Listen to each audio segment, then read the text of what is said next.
Dear friend, welcome to the lecture series in microprocessors and microcontrollers. In today's video lecture, we are going to learn how to interface the external RAM and ROM to the 8051 microcontroller.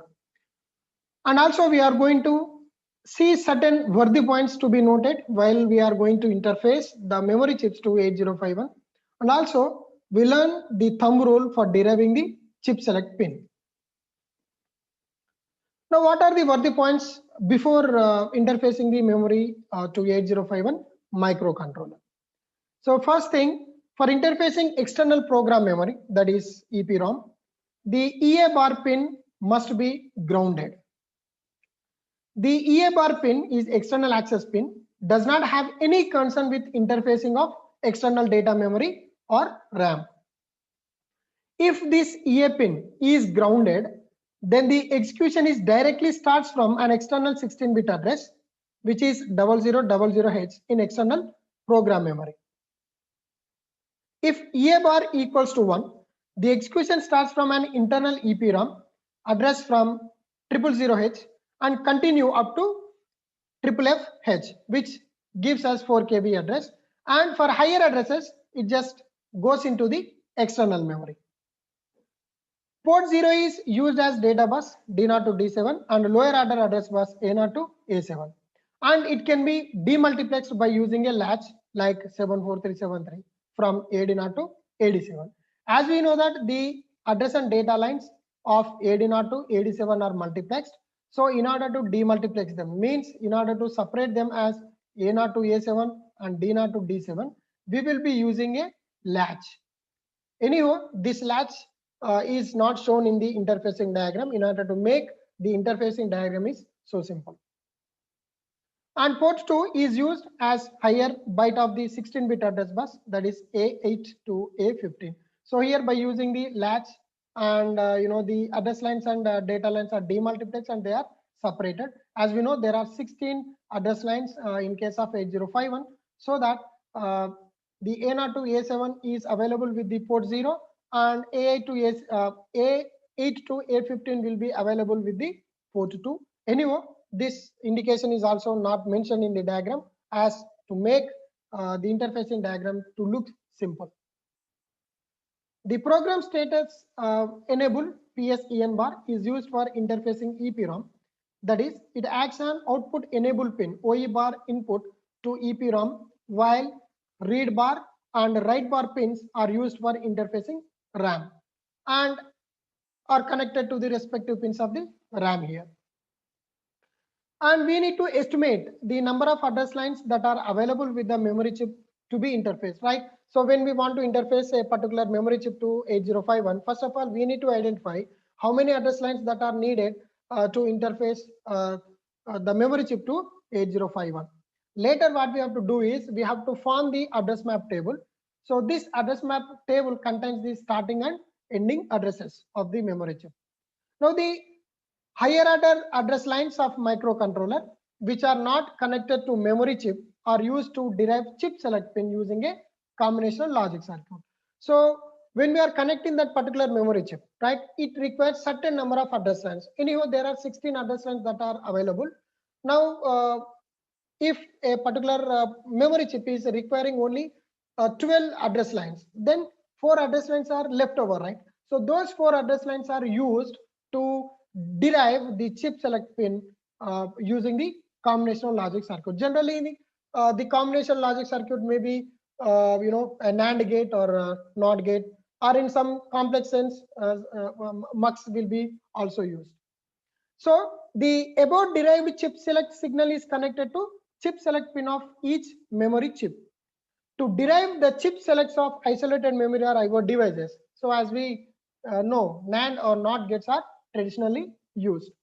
Now, what could be the thumb rule for deriving the chip select pin here? So first, the thing that we have to concentrate is that we have to concentrate on the higher ordered lines which are not connected with the memory chip. So you have to look at the memory map. So there you can find out certain address lines which are not connected to the memory chip. So you have to look about those address lines which are not connected. Now we have to take the NAND gate with as many inputs as the unused higher order address lines. So in this case, we will be having a certain 4 number of address lines that are not used.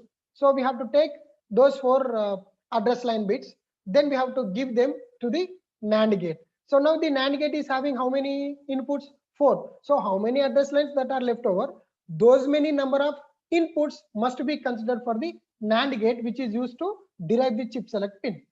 Now, if a particular address line is 1 in the address map, then we have to connect it directly as an input to the NAND gate. And if a particular address line is 0 in the address map, then connect it after inverting to the input of the NAND gate. So now let us see a certain example here. We are considering the higher order address lines as A15, A14, A13, A12, and they are indicated as 1001. Right. So in this case, A15 is 1 and A14 is 0, A13 is 0, A12 is 1. So what we have to do? We have to take a NAND gate, right? Now, the address line bits which are having logic 1, they will be directly connected as an input to the NAND gate. Now, the address lines which are having zeros, they will be inverted. Later, they will be connected as input to the NAND gate. So the output from this particular structure will be the pin which derives or which drives the chip select pin of the EPROM chip or some other memory chip. Now let us take one example here. Interface an EPROM of size 4 KB and RAM of size 8 KB with 8051. So the EPROM address starts at 0000H and RAM address starts at 8000H.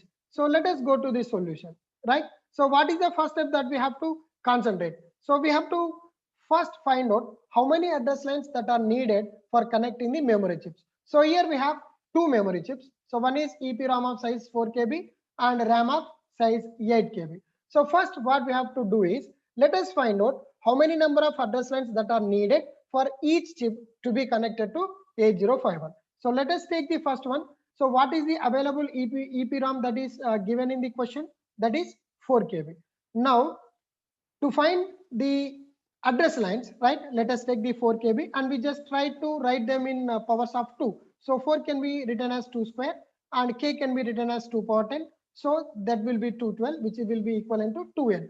Now here we get n equals to 12. So this n indicates that the number of address lines that are needed to connect that memory chip to the 8051 microcontroller. So that they are 12. Now what we are going to do is, so the available EPROM chip address lines are 12. So we are taking them as A0 to 11.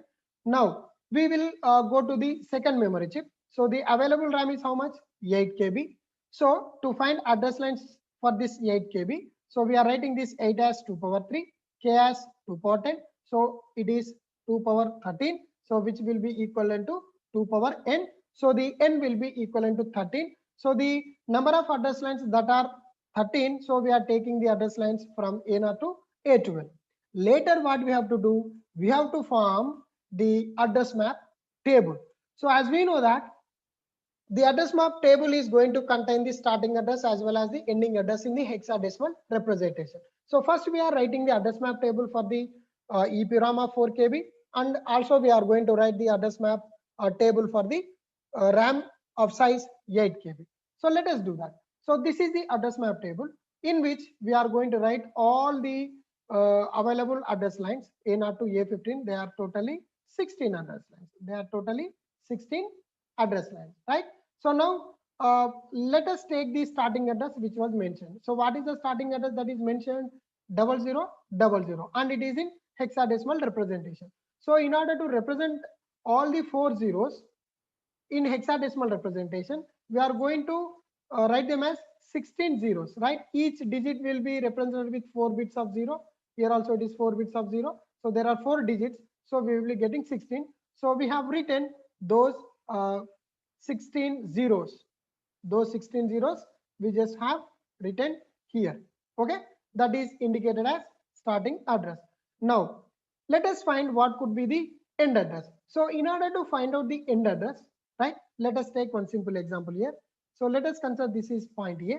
This is the initial point where we are starting our journey, and here the milestone is indicated as 0 kilometer here. Let us consider. Now we would like to go to the point B here. Now the distance between these 2 points is, let us consider it as 20 kilometer. Now what could be the milestone at B, right? So the initial milestone plus the distance gives us the milestone at the end point, right? That is the destination point. So here it will be 20 kilometer, right? So in the same way, now let us consider this one as the starting address, this one as the end address, and this will be the size of chip. This will be the size of the chip. So what is the size of the chip? Here it is 4 KB. Here it is 4 KB.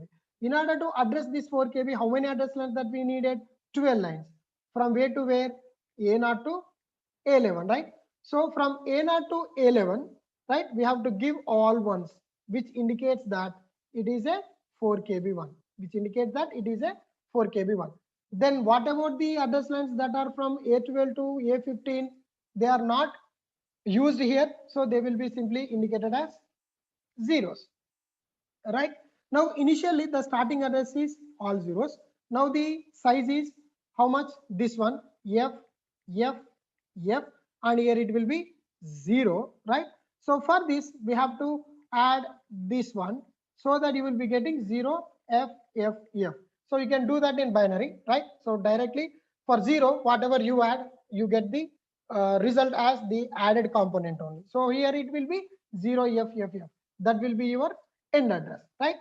So in the same way, we have to develop the address map for the RAM size of 8 KB, right? So here also, what is the starting address that was mentioned? 8000H in hexadecimal. That means 000, which is 10, 000, which is again 0, 000, which is again 0, 0001, 8421, right? So this will be 800H. It is in hexadecimal representation, right? In the same way, see, we have the point A, we have the point B. Now here at the point A, the milestone is 20 kilometer. Now the distance from point A to point B is 20 kilometer. Now what could be the milestone at point B? That will be 20 plus 20, right? So here it will be 40 km. So in the same way, we have to find the end address for this 8 KB. So for this 8 KB, we require 13 address lines. So from A0 to A12 we are using. So from A0 to A12, we have to give all ones. From A0 to A12, we have to give all ones. Right? We have to give all ones. And remaining, we have to give zeros. For the remaining ones, we have to give zeros. Later, we have to add them. So when we add them, what do we get? We get 1, 1, 1, 1. Then again, it will be 1, 1, 1, 1. Again, it will be 1, 1, 1, 1. Then it will be 0, 0, 0, like this. Right? So there are totally 13 lines. There are totally 13 lines, right? So from A0 to A11, all are ones, and this is A12 bit, that is 1, right? Now we have to add. So when you add these two, you get 1, 1, 1, 1, that is F. And if you add these two, again you get 1, 1, 1, 1, you get F. Again, if you add these two, you get 1, 1, 1, 1, that is F. And if you add these two, you get 1, 0, 0, 1, which will be equal to 9. So here we can keep the bit as 1, right? So this way you can identify what could be the end address. Okay, so here the starting address is 8000H and the end address is 9FFFH, right? Now what we have to do is we have to go for the chip select pin. How we can do that? So first let us draw the chip select diagram for the EPROM of size 4 KB size. So look at the higher order address lines which were not connected to the memory chip, that can be observed left side of the dotted line in the memory map, right? So that we can observe here. So for each RAM as well as the EPROM, so we can see that on the left side of this dotted line, right? So the starting address as well as the end address are same, and in case of the RAM also the starting address bits and the end address bits of higher order address lines are same. If starting as well as the end and higher order address lines are same, we say the memory lines are static. So in this static case, right, how we can derive the chip select pin? So go for the EPROM chip select, right? So here when we observe the higher order address lines, the bits are all are zeros. That means A15 is 0, A14 0, A13 0, and A12 0. Now what we have to do, if the higher order bits are zeros, they will be directly connected as input to the NAND gate, right? So here they will be taken and they are zeros, so they will be inverted so that they are connected as inputs to the NAND gate, and the output from this NAND gate will be used to chip select pin of that EPROM chip. Now let us also do the same thing for the uh, RAM of size 8 KB. So in case of 8 KB, when we observe the left side of the dotted line of higher order address lines in the address map, A15, 14, and 13 will be given as 100. That is A15 is 1, A14 is 0, A13 is 0. Now here 1 will be directly connected as an input to the NAND gate, and zeros will be inverted and will be connected as input to the NAND gate, and this output from this one will be connected to the chip select pin of the RAM chip of 8 KB size. Now, how we can interface them? So that will be the step 4, right? So we will be taking the 8051 microcontroller system here. Now the PSEN should be connected to the output enable of EPROM, and the address lines. The address lines, in order to connect this 4 KB, we require A0 to A11. So A0 to A11 will be connected here, and for 8 KB RAM, A0 to A12. So A0 to A12 will be connected, and read bar, write bar will be connected to the RAM. Now the remaining address lines A13 to A15, they are unused and they will be used to derive the chip select. So these particular pins will be connected here accordingly. Right now, the data bus that is used at the port 0. Now we can directly write D0 to D7. So D0 to D7 are connected to the 4 KB EPROM as well as the 8 KB RAM. Now we will be having the chip select circuit. So that is directly connected to the chip select pin of EPROM as well as the chip select pin of CSRAM. So we have derived these chip select circuits separately for EPROM as well as RAM. So they will be directly connected to the pin of CS bar of that EPROM as well as the RAM. Now the chip select pin is a logic low pin. So here we will be having a NOT gate symbol or invert symbol in front of the chip select pin. Right. Now let us take one more example here. Interface an 8 KB RAM with starting address 5000H to 8051, right? So here that is mentioned as 5000H, and the size of that one is also mentioned as 8 KB, and it is the data memory, that is RAM, and we have to interface that one to the 8051. So first thing what we have to do, we have to find how many number of address lines needed for connecting the memory chip, right? So here what could be the available RAM, that is 8 KB. So to find the address lines, 8 KB can be written as 2 power 3 and 2 power 10, so that 2 power 13 we get, and that will be equal to 2 power n. So n indicates the number of address lines needed, so that is 13. So if it is 13, then we are taking from A0 to A12 as we know, right? Now we have to form the address map table. So in order to form the address map table, whatever the logic that we have used in the previous example, same thing that we have to use. So already it is mentioned as the starting address. So we have to write all the address lines A0 to A15. So here we have A3 double, I'm sorry. So A0 to A15 we have to write.